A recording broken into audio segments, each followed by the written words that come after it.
La pregunta es, ¿se puede tener apego desorganizado y también apego evitativo? La, la respuesta es compleja. O sea, sí, claro que se puede, es normal, ¿no? Y, De hecho, tener apego desorganizado suele conllevar tener apego evitativo y tener apego ambivalente. O sea, suele llevar los tres. Pero lo que yo quiero aclarar, que lo traté de explicar una vez, pero me gustaría profundizar un poco más, es que el apego desorganizado en sí, no es, en sí mismo no es un estilo de apego. O sea, sí lo es, pero o sea, los estilos de apego, creo que lo he explicado otras veces, pero lo explicaré muy rápido. Pero el estilo de apego, primero son dos. O sea, tenemos estilo de apego seguro y estilo de apego inseguro. Eso es lo primero. Después de los estilos de apego inseguro, tenemos dos. Un estilo evitativo, que es de retirarse, y un estilo ansioso, ambivalente, que es de acercarse. ¿Verdad? Dos, nada más, en principio. ¿Verdad? Lo que pasa es que, y así sucedió en la historia de la teoría del apego, es que luego se descubrió que había personas que no demostraban un estilo, niños, no personas, niños, ¿no? Bebés en realidad, que no mostraban con claridad un estilo de apego evitativo o uno ambivalente, sino que hacían cosas que no se explicaban, o sea, no estaban dentro de una explicación de un estilo de apego, una estrategia, ¿verdad?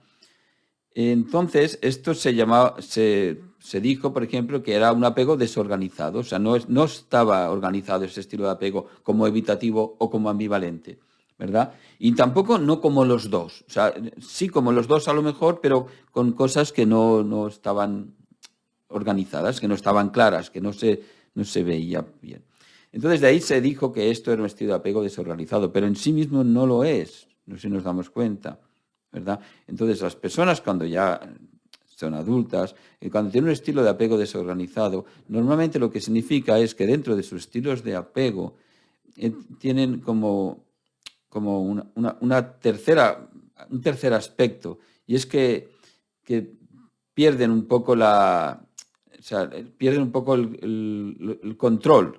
Hay como mucho más miedo, o sea, todo apego inseguro tiene miedo. Si decimos, por ejemplo, no lo quiero complicar, pero voy a tratar de explicarlo bien. O sea, si decimos, por ejemplo, que la persona con apego ansioso ambivalente tiene miedo a la herida de abandono, tiene miedo a ser abandonado, la persona con apego evitativo tiene miedo a ser rechazado, la persona con apego desorganizado tiene miedo igual, porque tendrá un apego evitativo y tendrá miedo a ser rechazado, y tendrá un apego ansioso ambivalente también, en alguna medida, ¿vale?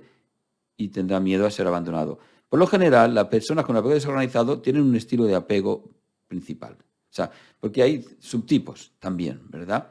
Hay varios subtipos, por llamarlo así, ¿no? Entonces tenemos la persona que tenga apego desorganizado y es, digamos, principalmente de apego evitativo, y la que es principalmente de apego ansioso, ¿verdad? Entonces, ¿qué significa? Que la diferencia es que el miedo que tenga al abandono o el miedo que tenga al rechazo es mucho mayor, es mucho más incapacitante, porque el trauma que hay detrás suele ser mucho mayor.